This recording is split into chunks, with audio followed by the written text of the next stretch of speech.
Titre: Le jardin et le voleur. J'habite seul, 6 mois par an, dans une maison que nous avons achetée il y a 12 ans, Russell et moi. Lui travaille en Écosse, où sa présence est requise presque toute l'année, sans que nous ayons jamais réussi à trouver une autre solution. Moi, je reste ici, dans ce coin de France, où le silence du matin possède une qualité que je n'ai retrouvée nulle part ailleurs, et qui justifie, à elle seule, l'arrangement étrange de notre vie commune. Au printemps dernier, j'ai sorti mes outils du garage. Un râteau, une pelle, un sécateur, un arrosoir, une brouette. Tout était couvert de poussière, comme chaque année, et tout attendait, patiemment, qu'on s'en occupe. J'ai nettoyé chaque outil avec une lenteur délibérée, parce que ce premier contact avec la terre, après les mois d'hiver passés loin du jardin, est devenu une sorte de rituel, auquel je tiens plus que je ne saurais l'expliquer. D'abord, j'ai bêché le sol avec la pelle.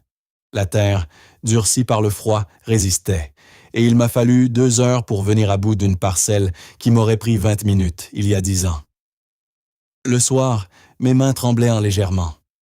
Quand j'étais plus jeune, je n'aurais jamais imaginé qu'un travail si simple puisse laisser des traces aussi durables dans le corps. À présent, je l'accepte sans amertume. C'est, en somme, le prix qu'il faut payer pour avoir un jardin à soi, et ce prix me semble juste. Ensuite, j'ai semé des graines de tomates, de carottes et de haricots verts, sperçant dans des rangées que j'avais préparées la veille, avec un soin qui m'a surpris moi-même. J'ai planté des plants de salade, des fraisiers et des rosiers, dont je connais désormais les variétés par cœur. Pour la beauté, j'ai choisi des tournesols, des marguerites et des lavandes. La lavande, c'est pour les abeilles, dont la situation, comme chacun sait, est devenue préoccupante. Les tournesols, en revanche, sont pour moi seul, car ils me rappellent à quelque chose dont je n'ai jamais vraiment parlé à personne, pas même à Russell. Mon chat Félix m'observait depuis la fenêtre, avec cette indifférence souveraine qui n'appartient qu'au chat. Il n'aime pas la terre, il ne l'a jamais aimée, et je doute qu'il l'aime un jour. Il préfère le canapé, où il passe la plupart de ses journées, dans une sorte de méditation paresseuse que j'envie parfois, sans vouloir l'admettre. Chaque matin, j'arrosais les plantes avec l'arrosoir, pendant que le jour se levait, au-dessus des arbres voisins. Le silence du jardin à 6 heures, lorsqu'on n'entend que les oiseaux, et le bruit de l'eau qui tombe sur la terre, est une chose qu'il faut avoir vécue pour la comprendre véritablement, et qu'aucune description, même la plus fidèle, ne saurait rendre. Russell me téléphonait le soir, et je lui racontais ce qui avait poussé, ce qui n'avait pas voulu pousser, ce qui m'inquiétait. Il m'écoutait avec une patience qui me touche encore, bien que le jardinage ne l'intéresse pas vraiment, et qu'il ne fasse, je crois, qu'écouter ma voix. Au bout de 2 semaines, les graines ont commencé à germer.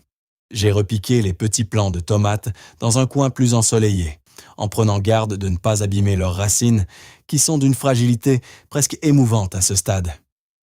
J'ai paillé le sol autour des fraisiers avec de la paille que Pierre m'avait apportée.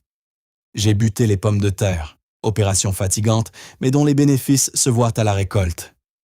J'ai fertilisé la terre avec du compost que j'avais préparé tout au long de l'hiver. J'avais composté les épluchures de pommes et de carottes dans un seau près de la cuisine, et le résultat, contre toute attente, sentait étonnamment bon. Mon voisin Pierre est venu un dimanche. Il a 70 ans et il connaît le jardin mieux que moi, ce qui n'est guère surprenant puisqu'il jardine depuis l'enfance, dans cette région où la terre n'a guère changé en un siècle. Il m'a aidé à tailler les rosiers avec le sécateur. Lui coupe sans hésiter, comme quelqu'un qui sait précisément ce qu'il faut enlever pour que l'ensemble se porte mieux. Moi, j'hésite toujours, comme si chaque branche méritait que je m'arrête à la considérer avant de la sacrifier. Après, il a tondu la pelouse avec sa propre tondeuse, la mienne ayant rendu l'âme l'année dernière sans que je me sois donné la peine de la remplacer. Nous avons bu un café, sans parler beaucoup, ce qui est, à mes yeux, l'une des plus grandes qualités de Pierre.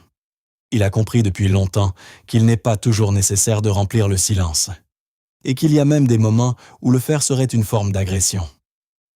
En juin, tout a fleuri d'un seul coup, comme si le jardin, ayant attendu son moment, avait décidé qu'il était venu.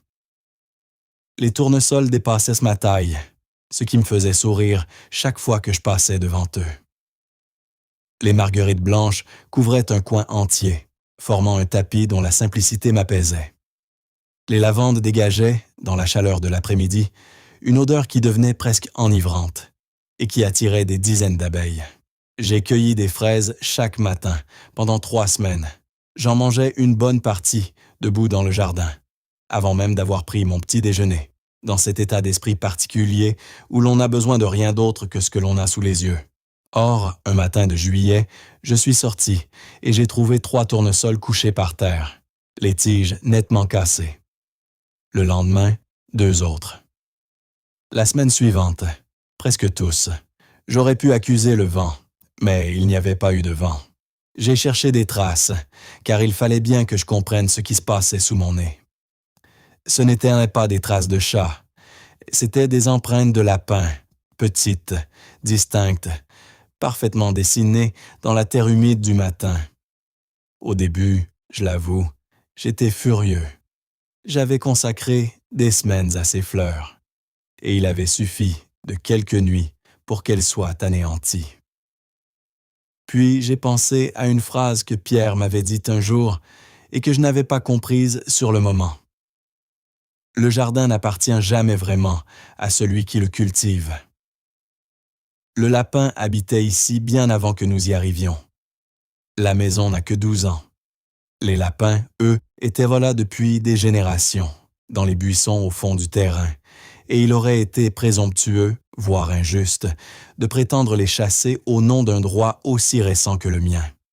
Désormais, je laisse un coin du jardin pour lui. J'y dépose quelques carottes abîmées, des feuilles de salade dont je ne me sers pas, parfois une pomme un peu trop molle pour mon goût.